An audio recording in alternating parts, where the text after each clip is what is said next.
여러분 안녕하십니까? 이어서 경남 소식입니다. 스토킹 혐의로 재판을 앞둔 한 남성이 피해 여성을 흉기로 위협하며 4시간 동안 인지극을 벌였다는 소식 그제 전해드렸는데요. 이처럼 스토킹 보복 범죄가 끊이지 않고 있지만 피해자 보호 조치에는 한계가 있다는 지적이 있습니다. 김소영 기자가 취재했습니다. 아파트에서 4시간 동안 인질극을 벌인 20대 남성 A씨. 피해자 집 주소를 알고 있었고 범행 직전 열린 문틈으로 피해자의 집 안까지 침입했습니다.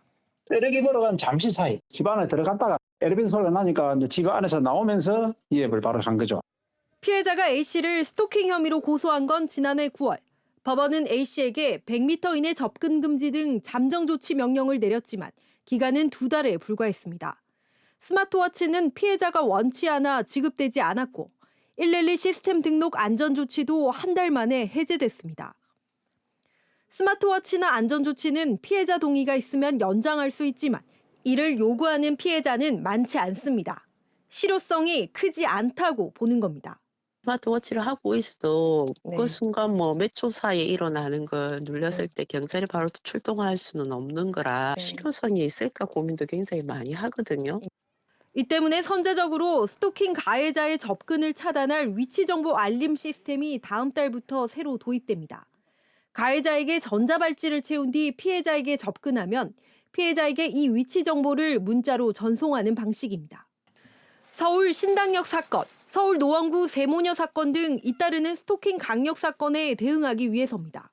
위험한 상황을 수사기관이 좀 선제적으로 보겠다라는 얘기거든요. 잠정 조치를 활용하는 거를 법원에서 좀 부담스러워할 우려가 있을 것 같거든요. 전문가들은 피해자가 안심하고 일상으로 복귀할 수 있도록 스토킹 피해자 보호 대책을 보완할 필요가 있다고 지적합니다. KBS 뉴스 김소영입니다.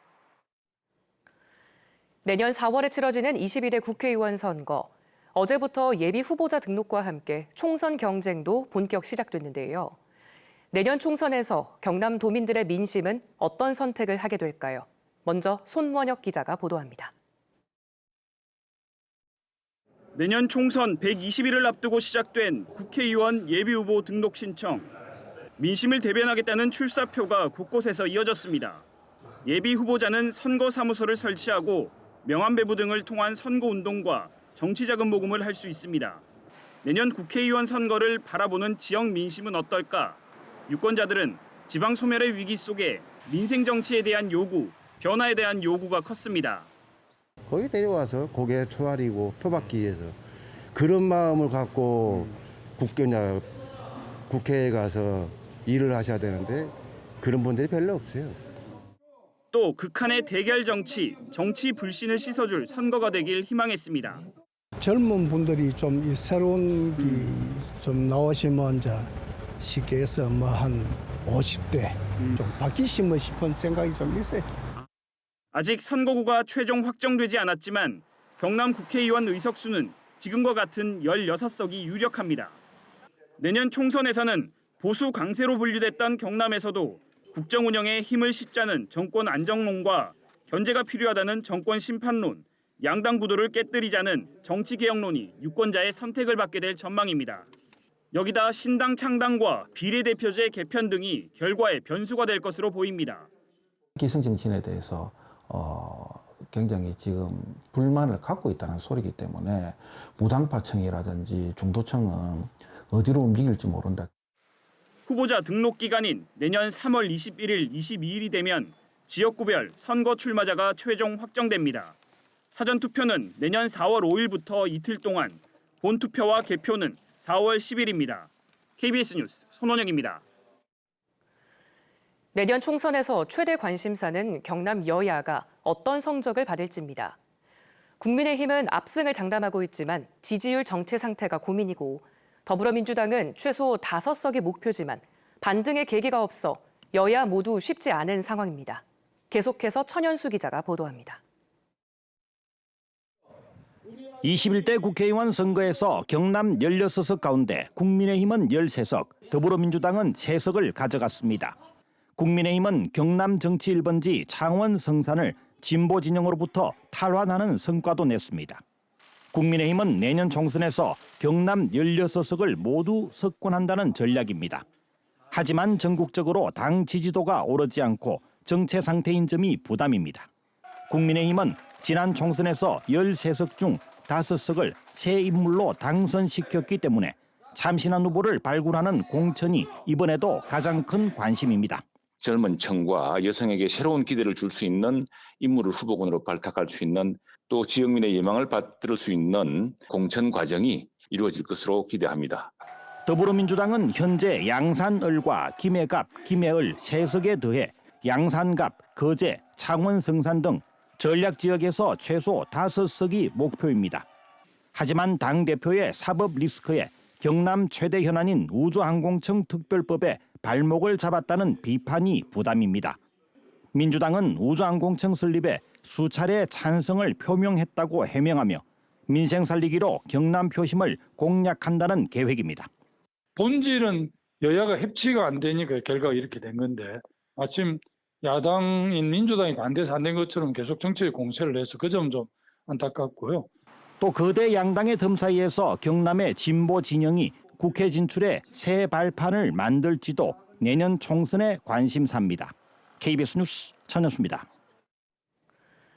국민의힘과 더불어민주당이 어제 국회에서 열린 2+2 협의체에서 우주항공청 법안을 선정해 논의를 이어가기로 했습니다.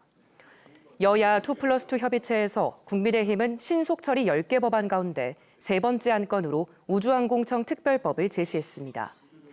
협의체는 어제 회동에서 여야가 법안의 상세한 설명을 했고 수시로 의견을 교환한 뒤 오는 19일 정례 회의에서 진행 상황을 발표할 예정이라고 설명했습니다. 12.12 군사반란 때 반란군에 맞서다 생을 마감한 고 김호랑 중령. 최근 흥행 돌풍을 이어가는 영화 서울의 봄과 함께 다시 후대의 주목을 받고 있는데요. 신군부의 군사반란 44년째인 어제 고 김호랑 중령의 고향인 김해에서는 그를 기리는 추모 행사가 열렸습니다. 김민지 기자가 보도합니다. 12.12 군사반란 당시 특전사령관을 체포하려던 반란군에 홀로 맞섰던 젊은 군인. 영화 서울의 봄에서 배우 정혜인이 연기한 역할입니다. 당시 특전사령관 비서실장이던 김해 출신 고 김호랑 중령의 이야기입니다. 12.12 군사반란 44년째. 초등학교와 중학교 사이 좁은 길에 세워진 작은 흉상 앞에 사람들이 모였습니다. 김해 출신 참군인 고 김호랑 중령을 기리는 작은 추모제입니다. 돌아가시는 장면을 영화에 보면서 사실 눈물이 나서 뒤에는 몇 카드 놓친 장면도 있어요. 그를 기리는 작은 흉상이 세워진 건 2014년입니다. 김해 시민들이 성금을 모아 이곳에 김호랑 중령의 흉상을 세웠습니다. 12.12 군사반란 당시 그는 소령이었지만 사후 10년 만인 1990년 중령으로 추서됐습니다. 2013년에는 국회에서 그에 대한 무공훈장 추서와 추모비 건립안이 발의돼 압도적인 찬성으로 통과됐습니다. 이후 고 김호랑 중령에게는 무공훈장 대신 보국훈장이 추서됐지만 추모비 건립은 아직 진행되지 않았습니다. 김 중령의 죽음은 지난해야 순직에서 전사로 인정받았습니다. 영화 서울의 봄 흥행으로 해마다 열리던 추모 행사에는 방문객의 발길이 크게 늘었습니다. 김호랑에 대한 인식이 다시 확산되지 않을까, 이런 정의로운 삶을 살다간 사람에 대한 교육이 더 되지 않을까 그렇습니다. 고 김호랑 중령 기념사업회 측은 그의 군인 정신을 기리기 위해 동상 건립 등을 요구하고 있습니다. KBS 뉴스 김민지입니다. 오늘도 우리 지역은 예년보다 온화하겠습니다. 현재 기온 창원이 6도, 의령이 3도를 보이는 등 예년보다 1에서 6도가량 높은데요. 한낮에도 14도 안팎으로 어제보다 1에서 4도가량 높겠습니다. 다만 아침과 낮의 기온차가 크겠으니 건강관리에 유의해주셔야겠습니다. 한편 우리 지역은 내일 오전 서부 지역에서 비가 시작돼 금요일까지 이어지겠는데요. 이 비구름 뒤로 찬 공기가 밀려오면서 주말부터는 기온이 큰 폭으로 낮아져 강릉 강추위가 찾아오겠습니다. 위성 영상 살펴보시면 오늘은 고기압의 영향권에서 구름 많다가 차차 흐려지겠습니다. 원활한 대기 확산으로 미세먼지 농도는 좋음 단계 예상됩니다. 자세한 지역별 기온 살펴보겠습니다. 현재 기온 창원이 6도, 창녕이 1도를 보이고 있습니다. 한낮에는 창원이 14도, 김해가 16도로 예년보다 5에서 6도가량 높겠습니다. 서부 지역도 진주가 2도, 합천이 3도로 출발하는 아침이고요. 한낮에는 진주가 15도, 사천 14도 예상됩니다. 바다의 물결은 동해남부 먼바다에 풍랑주의보가 발효 중인 가운데 대부분 해상에서 최고 3m로 매우 높게 일겠습니다. 우리 지역은 주말인 토요일부터 기온이 낮아지기 시작해 휴일인 일요일부터는 대부분 지역이 영하권에 들면서 매서운 추위가 이어지겠습니다. 날씨였습니다. 경상남도 교육청이 2조 1,000억여 원을 들여 지은 지 40년 넘은 학교 390여 곳을 보수하고 내진 설계와 성면 제거 등 안전성도 강화합니다. 경남에서 지은 지 40년 넘은 학교는 초등학교가 230여 곳으로 가장 많고 중학교 80여 곳, 고등학교 60여 곳 등입니다. 경남교육청은 내년부터 2028년까지 공간 재구조화에 8,300여억 원, 안전 강화에 3천여억 원 등을 투입할 계획입니다. 경남경찰청은 일반 교차로에서 회전 교차로로 바뀐 23곳의 교통사고를 분석한 결과 중상교통사고가 21건에서 2건으로 90% 크게 줄었다고 밝혔습니다. 경남경찰은 회전 교차로를 진입할 때 차량의 속도를 줄이는 특성이 소통을 원활하게 하고 사고도 예방하는 효과가 있는 것으로 봤습니다. 뉴스를 마칩니다. 시청해주신 여러분 고맙습니다.